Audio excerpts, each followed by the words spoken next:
السلام علیکم ورحمۃ اللہ وبرکاتہ۔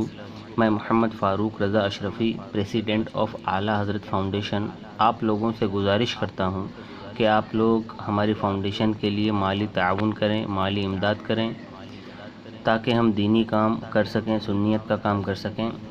ہم اس فاؤنڈیشن کے انڈر میں حدیث پاک کا اپلیکیشن بنا رہے ہیں جس میں کثیر پیسوں کی ضرورت ہے، اور اس فاؤنڈیشن کے انڈر میں بہت سارے کام ہم کرنے والے ہیں، تو آپ لوگ ہمارا تعاون کیجیے۔ السلام علیکم۔ السلام علیکم ورحمۃ اللہ وبرکاتہ۔ بسم اللہ الرحمن الرحیم۔ وضو میں 4 باتیں فرض ہے۔ سب سے پہلے پورے چہرے کا دھونا، یعنی سر کے بال کے اگنے کی جگہ سے ٹھڈی تک، اور ایک کان کی لو سے دوسرے کان کی لو تک۔ اگر اس میں سے تھوڑا حصہ بھی سوکھا رہ گیا تو آپ کا وضو نہیں ہوگا، کیونکہ یہ بات فرض ہے۔ قرآن مجید میں اللہ نے فرمایا اذا قمتم للصلاۃ فاغسلوا وجوہکم وایدیکم الی المرافق وامسحوا برؤوسکم وارجلکم الی الکعبین۔ یہ 4 باتیں قرآن مجید میں ہے، اور جس کی وجہ سے علماء نے فرمایا کہ 4 چیزیں وضو میں فرض ہیں۔ ایک چہرے کا پورا دھونا، اور دوسرا چہرہ دھونے کے بعد دونوں ہاتھوں کا کونیوں سمیت دھونا،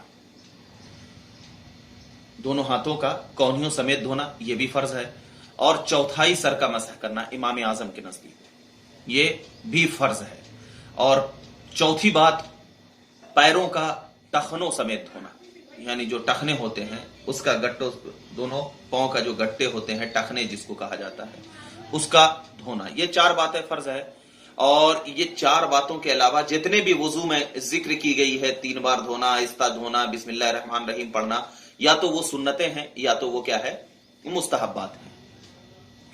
بہت سارے ہیں سنتیں، مستحبات، بس اتنا خیال رکھ لیں کہ یہ 4 باتوں کے علاوہ جتنی بھی چیزیں وضو میں بیان کی جاتی ہیں وہ ساری کی ساری کیا ہے، مستحبات ہیں۔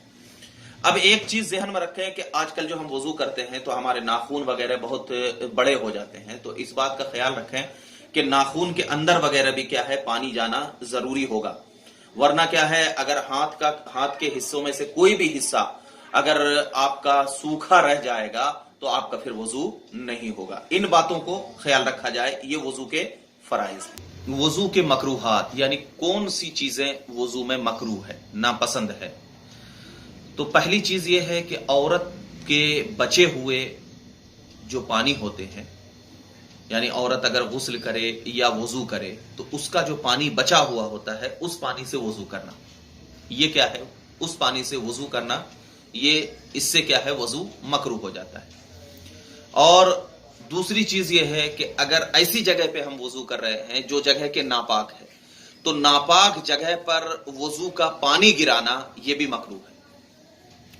تیسری بات، مسجد کے اندر وضو کرنا، مسجد کے اندر وضو کرنا کہ آپ کے وضو کا پانی کیا ہے، مسجد کے اندر جا رہا ہو، یہ بھی مکروہ ہے۔ چوتھی بات یہ ہے کہ وضو کے پانی کے برتن میں کیا ہے، پانی ٹپکانا، یعنی جو برتن سے ہم وضو کر رہے ہیں اسی برتن میں کیا ہے، پانی ٹپک رہا ہو تو اس سے بھی کیا ہے، وضو مکروہ ہوگا۔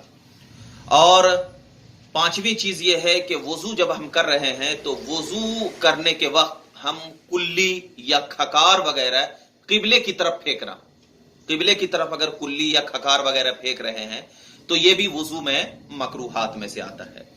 چھٹی بات وضو میں یہ ہے کہ بلا ضرورت دنیا کی باتیں وضو کے درمیان کرنا، یہ بھی وضو کے مکروہات ہیں۔ 7ویں بات یہ ہے زیادہ پانی خرچ کرنا، یہ وضو کے مکروہات میں سے ہے۔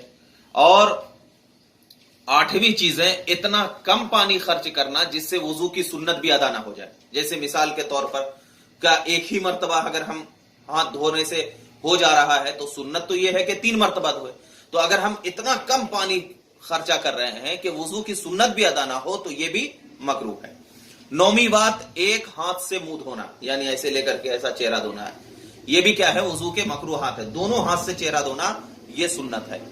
اور 10ویں چیز یہ ہے کہ منہ پر پانی مارنا، اس طریقے سے ایسا جو پانی مارنا، کیونکہ اس سے یہ ہوگا کہ آپ جہاں پہ وضو کر رہے ہیں تو آزو بازو والا کیا ہے، وضو کے پانی سے چھینٹے پڑ سکتے ہیں، یا وہ چھینٹا کیا ہے آپ کے کپڑے پر پڑ سکتا ہے، تو یہ بھی مکروہ ہے۔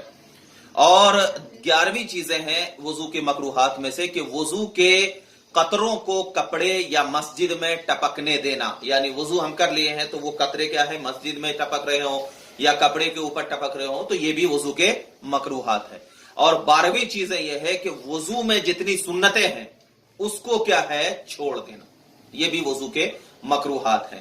تو ان چیزوں کو اگر آپ نے وضو میں کیا تو کیا ہے آپ کا وضو جو ہوگا مکروہ ہوگا، ناپسند ہوگا، بہتر نہیں ہوگا. اور آپ یقین جانیں کہ جس کا وضو بہتر نہ ہو تو کیا وہ نماز بہتر کا تصور کر سکتا ہے؟ نماز کی قبولیت کا تصور کر سکتا ہے؟ نہیں کر سکتا ہے. اسی لیے کیا ہے ہم اگر وضو کریں تو وضو ایسے کریں کہ بالکل سنت کے مطابق ہو، کیونکہ اگر ہم وضو سنت کے مطابق کریں گے تو انشاءاللہ تعالی ہمیں نماز میں بھی لذت آئے.